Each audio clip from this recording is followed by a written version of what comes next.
Hi, I'd like to read you my solo experience. I wrote it on the top of a mountain during my session at Faces. As I was climbing to the peak of the mountain today, I was struck with a thought.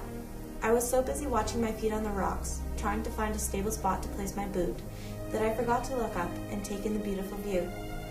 All of my attention was focused on the getting there that I almost neglected the journey. Even when I think about the 11-kilometer hike yesterday, the parts I remember best are the times we stopped. I think that if we're not careful, we could go through life like that, watching our feet and focusing on the end.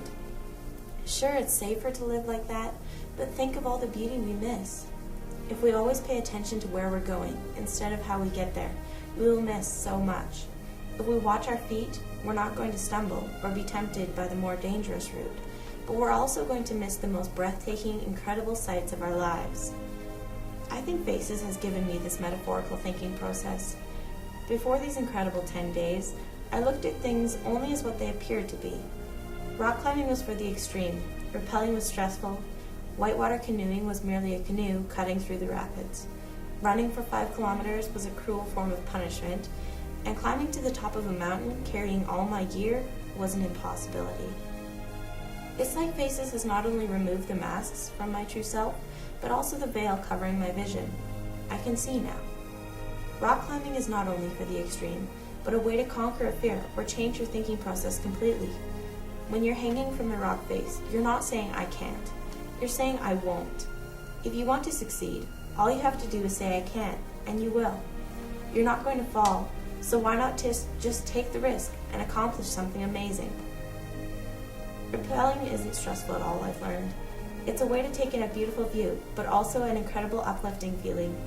You are in almost complete control, which is such an amazing feeling for me as an adolescent.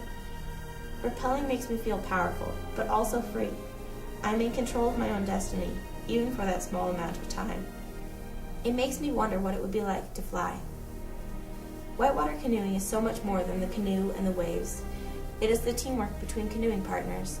It is the strength you need to keep your canoe straight or to paddle against the current. It is the leadership role the steersman needs to take to control the boat. Canoeing through rapids is about all of this, but it is also about tipping. You and your partner have built a relationship of trust and strength, but water is unpredictable. If you're overpowered, the canoe flips, and you and your partner now have to deal with finding all your gear and getting to shore. This tests the relationship more than anything. I found that I understood my partner and myself much more after we tipped. There are just some experiences where you have to act fast and be your best self. Running 5 kilometers is still difficult, and I think it always will be. Faces has changed the way I look at it though. I know I can make it. Running becomes easier if, instead of saying I can't, I say I will. Instead of being about torture, running is now a way to test myself and to push myself to be the best I can be. It's about goal setting and staying strong until you reach that goal. Running is now about the reward at the end and no longer the struggle to get there. I never imagined that the hike would be that difficult, but I also never imagined that I would make it. I've learned a lot about the people around me, but also myself. Faces has shown me that giving up isn't an option, and effort is just the price you pay. Before Faces, I know I wouldn't have made that hike in 6 hours. I may even have stopped or quit. Now, I'm more sure of who I am and how strong I am. I know I can hike to the top of a mountain carrying 35 extra pounds, and now I know I can do it again. My willpower has improved.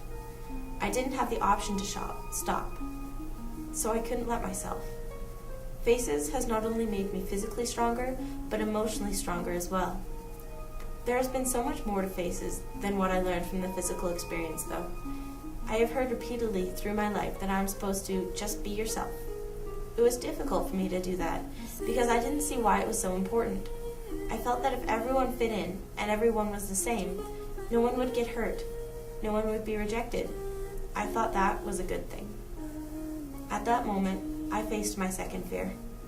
I made a promise to myself to strip away the masks, no matter how difficult or slow it's going to be. And that is the now what of my entire Faces experience. I have a wish to be me.